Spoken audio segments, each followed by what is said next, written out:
O Senhor esteja convosco. Está no meio de nós. Proclamação do Evangelho de Jesus Cristo, segundo São Lucas. Glória a vós, Senhor. Naquele tempo, algumas pessoas comentavam a respeito do templo, que era enfeitado com belas pedras e com ofertas votivas. Jesus disse: vós admirais estas coisas?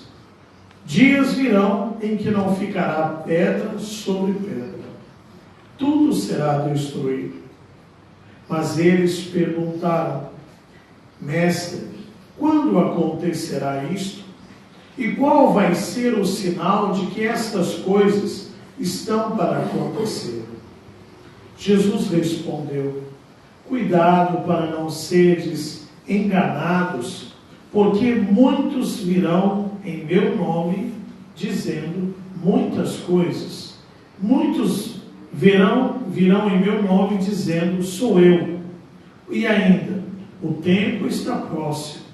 Não sigais essa gente. Quando ouvirdes falar de guerras e revoluções, não fiqueis apavorados. É preciso que estas coisas aconteçam primeiro, mas não será logo o fim. E Jesus continuou: um povo se levantará contra outro povo. Um país atacará outro país. Haverá grandes terremotos, fomes e pestes em muitos lugares. Acontecerão coisas pavorosas e grandes sinais serão vistos no céu. Palavra da salvação. Glória a vós, Senhor. Podemos nos assentar. Irmãos e irmãs, primeiro só partilhar o motivo da ausência. Semana passada eu fui ao México, a uma cidade chamada Guadalupe, aonde aconteceu aquele milagre, mais ou menos daquele tamanho, porque ele era também de estatura alta. Um índio tem um encontro com Nossa Senhora e ela diz assim: olha, eu queria uma casa aqui nesse lugar. E aí ele diz: mas como é que eu vou fazer isso? Não, você vai lá e vai pedir o bispo, fala com o bispo sobre isso. E aí ele desceu, foi lá e o bispo falou para ele assim: tá bom, então já que é assim, você já pode providenciar as flores para a capela.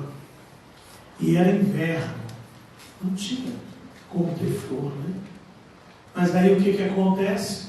Ele sai e sobe um monte, e lá no alto do monte, aonde Nossa Senhora tinha aparecido para ele, tinha um roseiral. Não era nem qualquer flor, eram rosas.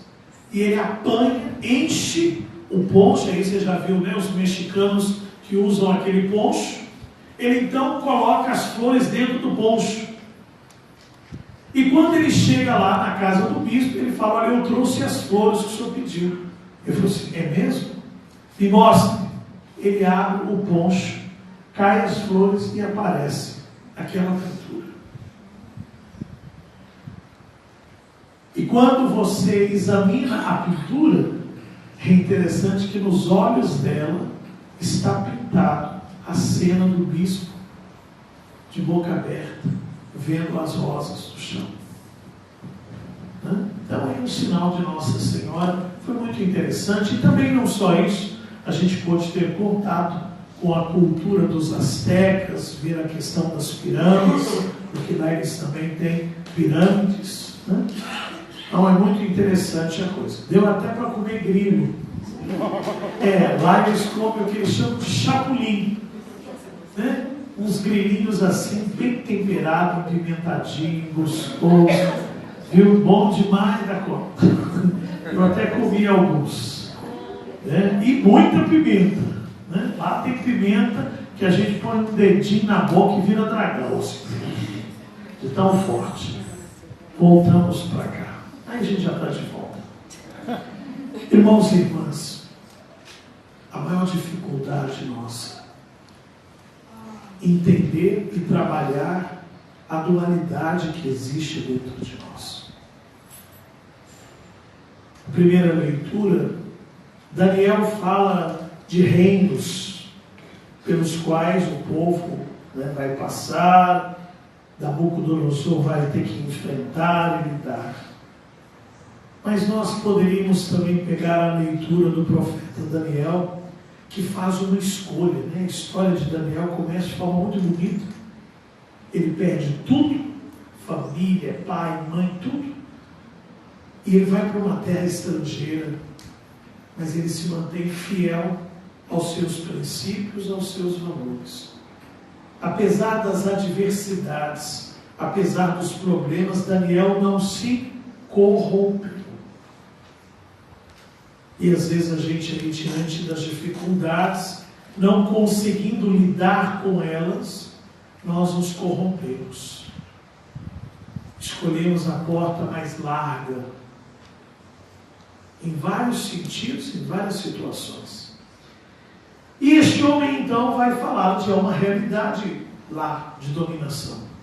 Mas eu gostaria de tomar esse texto para conversar com você sobre essas dualidades que existem dentro de cada um de nós.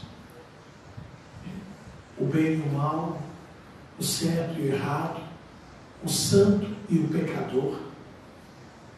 Você tem consciência de que essas realidades existem dentro de você? O amor e o ódio. Às vezes a gente acha que o amor, o ódio, que o mal, que a doença, tudo isso vem do outro. É o outro que faz. Mas entender que essas realidades estão dentro de nós. O próprio Jesus vai dizer, não é o que entra que contamina, mas é o que sai. O que sai do coração. Ou seja, nós temos dentro de nós também coisas que nos contaminam. E aí ele fala também para o povo da época. Vocês estão admirados com os templos bonitos? E aí a gente às vezes fica admirado, com as pessoas bonitas que a vida coloca na vida da gente. E aqui não falo só de uma aparência física, mas aquelas pessoas bacanas, etc. E também aquelas de aparência física bonita. Porque você sabe que não existe uma pessoa feia. A gente vê aí, aqui e ali, por esses programas aí de televisão, de final de tarde, de domingo, esses enlatados americanos, que tem o antes e o depois. Aquelas pessoas que estão lá toda desengonçada, tudo isso, e de repente vão para lá, e aí eles tiram foto, refazem, conserta nariz, acerta cabelo, faz isso, faz aquilo, estica para cá, põe botox para lá. Tem alguns que eu acho que depois da transformação não podem rir e levantam os braços, de tanto que estica as coisas. Mas é o provérbio que todo mundo conhece: quem não se enfeita, por si se rejeita.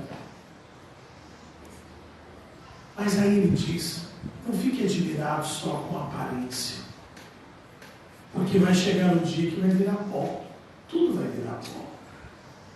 Aí aqui valeria a pena a gente lembrar da quarta-feira de cinzas, que já está chegando, que passou o Natal, Carnaval, quarta-feira de cinzas, e o tempo está acelerado. E o ano que vem promete, porque vai ter uma porção de feriado encarreirado, assim, muita emenda, então aí o tempo vai passar rápido. E no dia da quarta-feira de cinzas, o que é que o padre e os ministros lembram para nós? O que eles dizem quando coloca a cinza? Lembra-te que és pó, e em pó te hás de tornar. Vai chegar um dia que não vai ficar pedra sobre pedra. Tudo vai virar pó. Mas às vezes a gente esquece disso. E supervaloriza o outro. Se inferioriza. Ou então se supervaloriza e inferioriza o outro. Não, todos nós trazemos dentro de nós a dignidade do bem e a fraqueza do mal. E o que eu tenho alimentado? O que eu tenho sustentado? Algumas das vezes dizemos, né? O lobo e o cordeiro estão dentro de nós. O que vai sobreviver?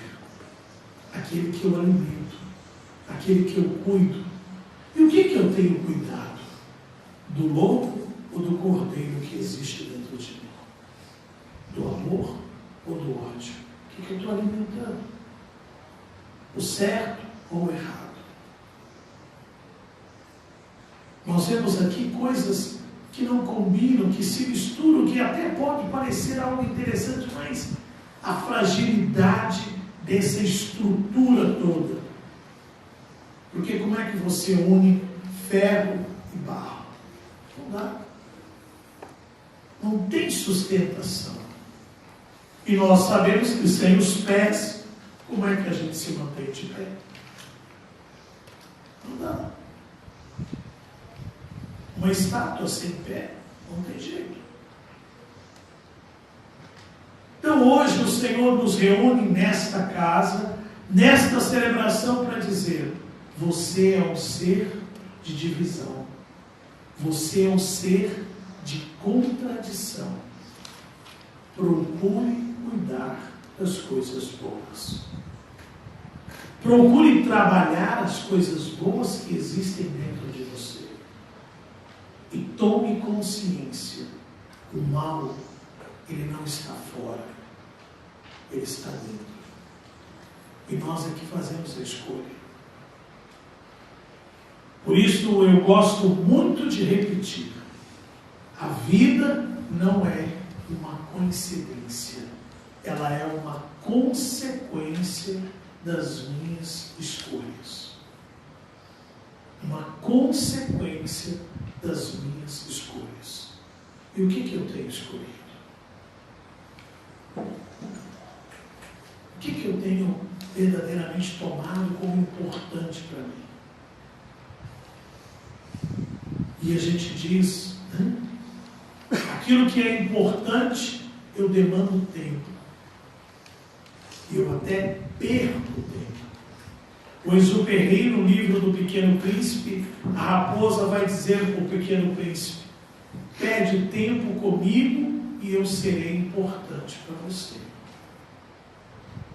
Pede tempo comigo e eu serei importante para você. Você tem perdido tempo com o quê? Com coisas que valem a pena. Às vezes na pregação eu lembro as pessoas que nós somos tão assim, sem nexo. Vocês já repararam que a gente lembra muito mais de quem nos faz sofrer do que de quem nos ama? Que a gente pensa e fala mais das pessoas que nos fazem sofrer do que aquelas pessoas que nos amam. Olha a ironia. Vamos mudar isso. Vamos reverter essa história. Vamos começar a alimentar o cordeiro e deixar que o lobo morra de fome. Ou então até mesmo uma frase que eu recebi hoje, já antiga, né? Que fala das borboletas. Ao invés de ficar correndo atrás de borboletas, cultive flores e elas serão uma consequência. Vamos cultivar aquilo que é bom. Vamos alimentar as coisas boas em nós e nos outros. Há um livro, Como Fazer Amigos, e ele diz: primeiro passo para você fazer um amigo: todas as vezes que você se encontrar com ele, faça um elogio verdadeiro. Faça um elogio verdadeiro. E às vezes a gente esquece disso, né? E a gente já vai direto para o defeito. Não procure fazer isso. Todas as vezes que você se encontrar com alguém, se empenhe em fazer um elogio verdadeiro. E você estará conquistando um amigo.